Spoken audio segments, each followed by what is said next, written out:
তাহলে কি মৌলিক পদার্থের ক্ষুদ্রতম কণা যা রাসায়নিক বিক্রিয়ায় অংশগ্রহণ করে নতুন ধর্মবিশিষ্ট পদার্থ তৈরি করে, তাকে বলে পরমাণু।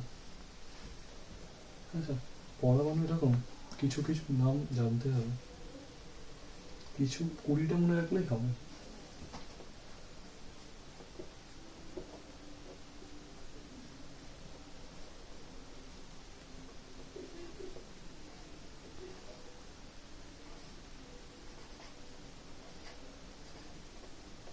এই করে আমি দিচ্ছি জাদুই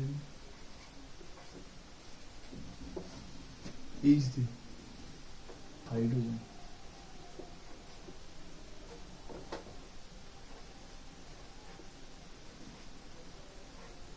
ই দিয়ে হিলিয়াম,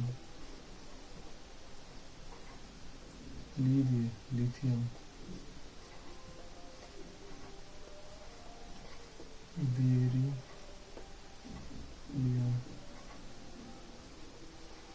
বোরন,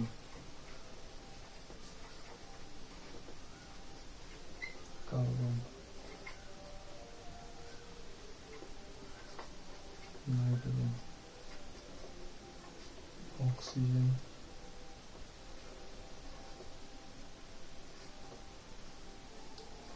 ফ্লুরিন, নিয়ন, এটা কি সোডিয়াম, এনে সোডিয়াম। তাহলে কি কটা বলো? অতি hydrogen, helium, lithium, beryllium, boron, carbon, nitrogen, oxygen, fluorine, neon, sodium. আমাদের এই কটা মৌল জানতে হবে। এইবার পরমাণু জিনিসটা কি? পরমাণু হচ্ছে এত ছোট ক্ষুদ্র কণা, একটা পদার্থকে ভাঙলে পাওয়া যাবে, এত যে হাতে তাকে দেখাই যাবে না। তাকে দেখতে গেলে আমাদের লাগবে যান্ত্রিক অনুবীক্ষণ যন্ত্র। তাহলে কি আমরা যদি ওকে আঁকি, দেখতে কিরকম হবে? এরকম হবে, এরকম। আর ওকে ঘিরে থাকে কক্ষপথ, একটা হতে পারে, দুটো হতে পারে, অসংখ্য হতে পারে, কক্ষপথ কত থাকতে। আচ্ছা, আমি মনে করছি একটা পরমাণুর ভিতরে কে কে থাকে। পরমাণুর এই জায়গাটা, এই যে মধ্য জায়গা, এটাই হচ্ছে সমস্ত শক্তি এখানেই থাকে। এর আকর্ষণ বল দ্বারা এগুলো কি করে ধরে রাখে। এখানে থাকে নিউক্লিয়াস, এটাকে বলা হয় নিউক্লিয়াস। নিউক্লিয়াসে থাকে কি? নিউক্লিয়াসে থাকে এই যে প্লাস সাইন, প্রোটন। এখানে থাকে হচ্ছে প্রোটন আর নিউট্রন। কে কে থাকে? প্রোটন আর নিউট্রন। এই বাইরের কক্ষপথগুলোতে থাকে ইলেকট্রন। আচ্ছা, প্রোটন, প্রোটন, প্রোটনের সাইন প্লাস, নিউট্রন, নিউটনের সাইন জিরো, ইলেকট্রন, ইলেকট্রনের সাইন হচ্ছে মাইনাস। এই মাইনাস হয়ে থাকে, অর্থাৎ এই মাইনাস সাইন যুক্ত পদগুলো থাকে এইসব কক্ষপথে, এইসব কক্ষপথে। এর ভিতরে তাহলে কি থাকে? এই যে গোল অংশটা, এই কেন্দ্রটা, এটাকে বলা হয় নিউক্লিয়াস। এর ভিতরে সবসময় থাকবে এই যে প্লাস সাইন আর জিরো সাইন, প্লাস সাইন আর জিরো সাইন। অর্থাৎ এর ভিতরে থাকে এই যে প্রোটন থাকে, আর কে থাকে? নিউট্রন থাকে। আর ইলেকট্রন সবসময় বাইরে থাকে। এইখানে ইলেকট্রন হচ্ছে ঋণাত্মক যুক্ত কণা, আর প্রোটন হচ্ছে ধনাত্মক যুক্ত কণা। নিউটন হচ্ছে নিস্তরিত কণা, তাই সাইন জিরো। এখানের মধ্যে সব থেকে ভর বেশি কার? নিউটন।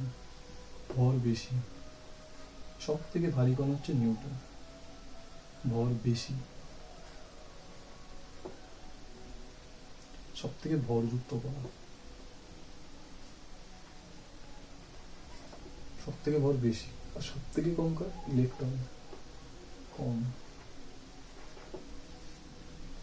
তাহলে এখানে আধানহীন কণাকে নিউটন, আধানহীন কণা নিউটন, সব থেকে ভারী কণা কিন্তু নিউটন।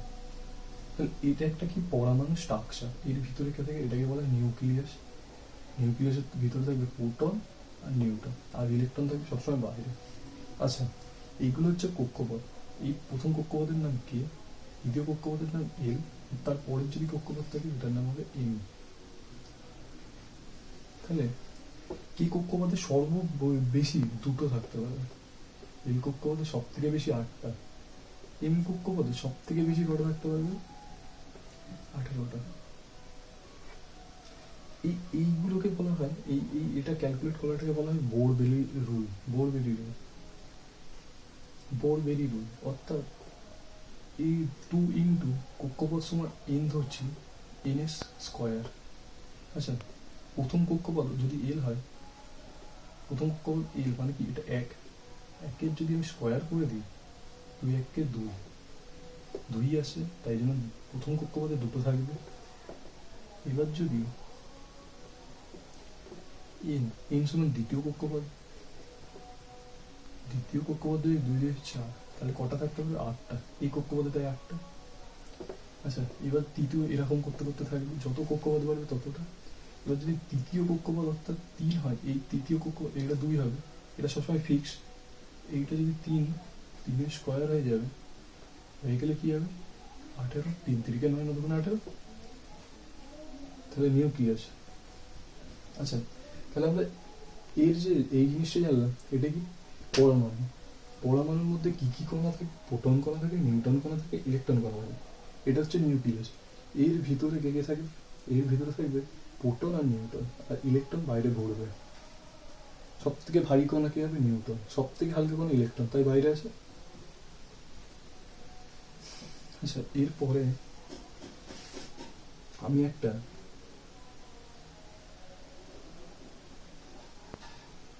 যদি একটা এখান থেকে পরমাণু নিই,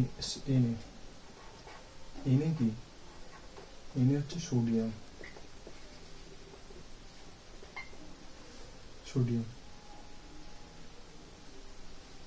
আচ্ছা, এনের যদি এখানে এনে কত নাম্বারে আছে?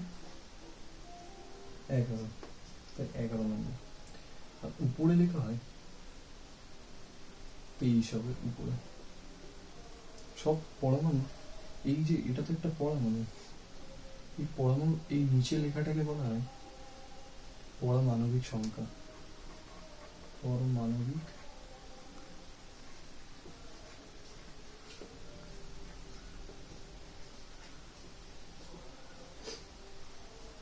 আর যে উপরে এটা আছে, এটাকে বলা হয় ভর সংখ্যা। এটাকে বলা হয় ভর সংখ্যা, এটাকে বলে পরমাণবিক সংখ্যা।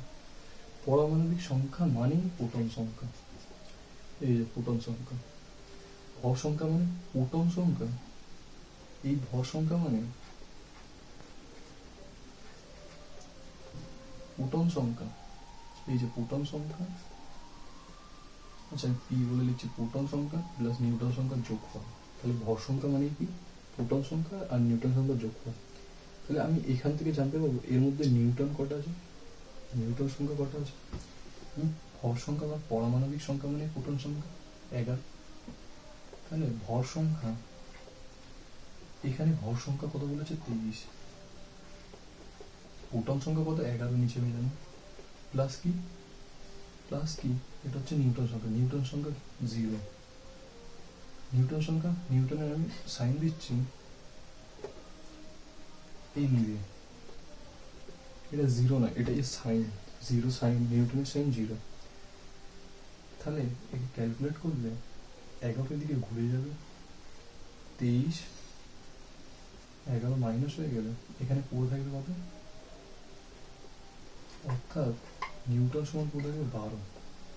তাহলে এর মধ্যে নিউটন সংখ্যা আছে কত? 12টা। সোডিয়ামের মধ্যে নিউটন সংখ্যা 12। এইভাবে ক্যালকুলেট করা ভর সংখ্যা থেকে পারমাণবিক সংখ্যা দেখে নিউটন সংখ্যা বার করা যায়।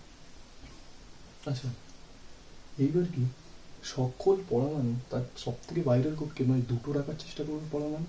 কে রাখার চেষ্টা করে? এই দুটো হিলিয়াম। কারণ হিলিয়ামের এখানে 2, আর এর পারমাণবিক সংখ্যাও 2, আর এর ভর সংখ্যাও 2। এই কি করে? এই 2টা রাখার চেষ্টা করে পরমাণু। সব সময় তার বাইরে কটা রাখার চেষ্টা করবে? 2টো ইলেকট্রন, এর বেশি নেবেই না। আর বাদ বাকি যা আছে এই 3টে, এই লিথিয়াম, হাইড্রোজেন, বেরিলিয়াম, এরা তিনজনে এতেই চলবে। এটাকে বলা হয় দ্বৈত সূত্র। অষ্টক সূত্র কি? এরা সবসময় সব থেকে লাস্টের পক্ষে 8টা ইলেকট্রন রাখার চেষ্টা করে, ওটাকে বলে অষ্টক সূত্র। তাহলে এবার আয়ন জিনিসটা কি? আয়ন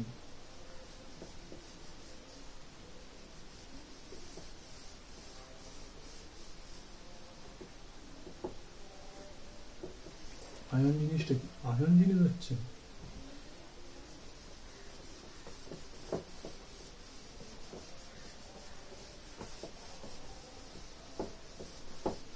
এবার হচ্ছে আমাদের আয়ন কি? আয়ন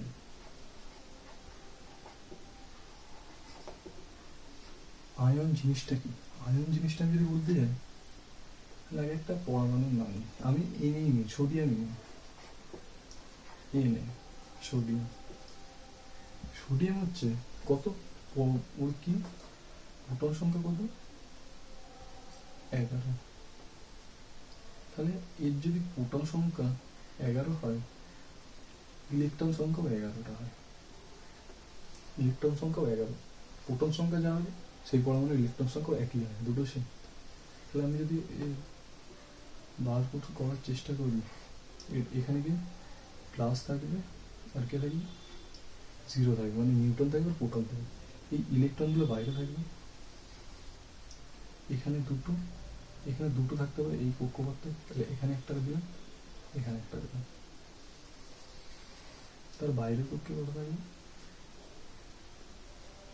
তার বাইরের কক্ষে দ্বিতীয় কক্ষে কটা থাকতে পারে? 8টা। 8টা যদি থাকে,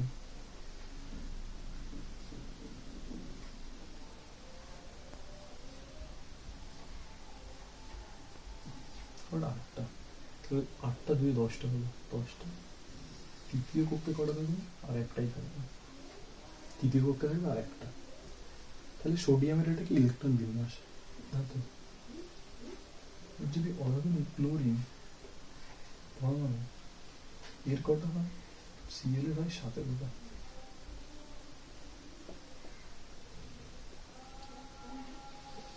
তাহলে এইখানে কত রাখবে? প্লাস প্রোটন গুলো রাখবে, নিউটন গুলো রাখবে। প্রোটন আর নিউটন রাখবে। এর সর্ব 2 নম্বর কক্ষে এরও দুটো রাখবে।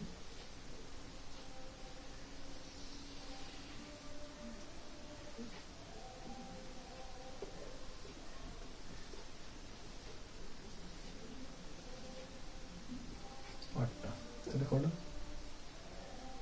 4 4 8টা, 8টা 2 10টা। তাহলে আর কটা রয়েছে? 7টা। এর প্রোটন সঙ্গে কটা? 17টা। তাহলে ইলেকট্রন সংখ্যা 17টা। তাহলে এর বাইরে আর কটা থাকবে? 10টা এখানে চলে গেল, আর 7টা।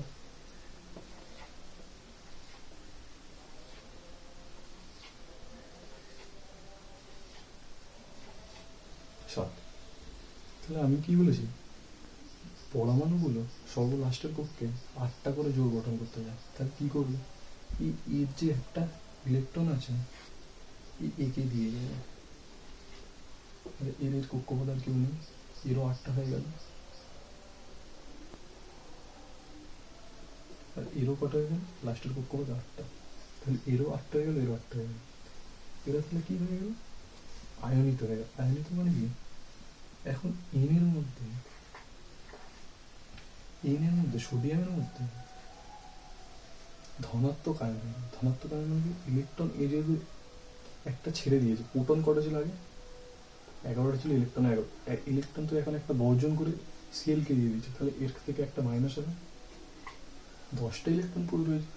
তাহলে এর মধ্যে কি সংখ্যা বেড়ে গেছে? একটা প্লাসের, এই যে প্লাসটা, প্রোটন সংখ্যা বেড়ে গেছে, প্রোটন সংখ্যাটা বেড়ে গেল, তাহলে এন এর প্লাস হয়ে গেল। এটাই হচ্ছে আয়ন। আয়ন হচ্ছে সোডিয়াম যখন তার সর্বশেষ কক্ষে 8টা অষ্টক সূত্র পূরণ করার জন্য 8টা কি করে? একটা ইলেকট্রন ছেড়ে দিয়ে 8টাই হয়ে যাওয়ার চেষ্টা করে, ইলেকট্রন রাখার চেষ্টা করে। তখন কি হয়ে যায়? আয়ন। ছেড়ে দিয়েছে, এন এর প্লাস হয়ে গেল। সিএল কি করলো? এবার যদি বলি সিএল হচ্ছে 17টা ছিল, কি করেছে? ইলেকট্রন আবার একটা নিয়ে নিয়েছে। তাহলে এখন কত হলো? 18টা। তাহলে যেই 18টা হয়ে গেল, তাহলে এখানে কি হয়ে গেল? একটা মাইনাস বেড়ে গেল, তাই জন্য এখানে তাহলে ইনিশিয়াল গঠন হয়ে গেল, কি হয়ে গেল, এটা একটা সোডিয়াম ক্লোরাইড, এটা একটা খাদ্য লবণ। আচ্ছা, এই উদাহরণটাকেই বলা হয় কি, এরা ইলেকট্রন এখানে কি করছে, ইলেকট্রন গ্রহণ বর্জনের দ্বারা যুক্ত হয়েছে বলে একে বলা হয় কি, এই এটা কি ইলেকট্রন গ্রহণ বা বর্জনের জন্য যুক্ত হচ্ছে, তাই জন্য এরা হচ্ছে আয়নীয় বন্ধন। এরা ইলেকট্রন বর্জন করে আর ইলেকট্রন গ্রহণ করে যুক্ত হচ্ছে, তাই জন্য এরা কি বলে, এদেরকে একসাথে বলা যায় কি, আয়নীয় বন্ধন।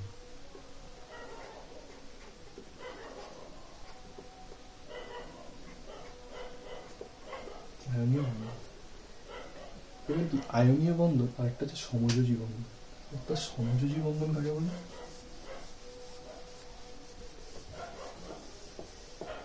সমযোজী বন্ধন,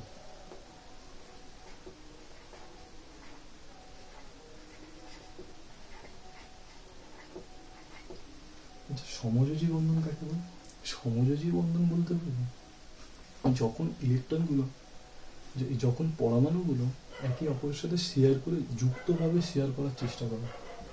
আচ্ছা, যুক্তভাবে শেয়ার করে, যেমন আমি যদি বলি H2O, H2O, আচ্ছা একটা অক্সিজেন পরমাণু, আর এখানে কি রয়েছে, অক্সিজেনের সর্ববহিষ্ঠ কক্ষে কটা থাকে ইলেকট্রন, এই কক্ষে দুটো থাকবে, এই কক্ষে, আর বাদ বাকি কটা, আর কটা পড়ে রয়েছে, এখানে ছটা রয়েছে,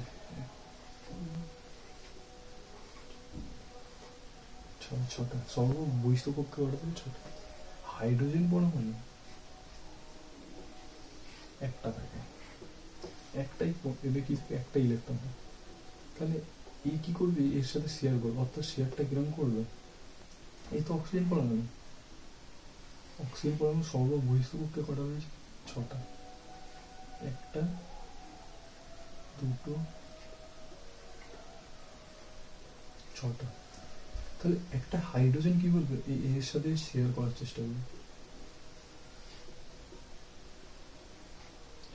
এই দুটো এরা দুজন সমভাবে ব্যবহার করার চেষ্টা করবে। তাহলে এখনো কিন্তু একটা হয়নি, এখনো কটা লাগবে, এর অষ্ট করতে গেলে একটা এখনো লাগবে। তাহলে এই দিক দিয়েও একটা হাইড্রোজেন কি করবে, সমভাবে ব্যবহার করার জন্য শেয়ার করার চেষ্টা করবে। তাহলে এরও আটটা হয়ে গেল, এরও দুটো হয়ে গেল, দ্বৈত সূত্র পালন করলো, এ করলো অষ্টক সূত্র। তাহলে জিনিসটা কি হয়, দুজনেই কি করলো, H2O, H2O হয়ে গেল জল। এরকম অনেক কিছুর কারণ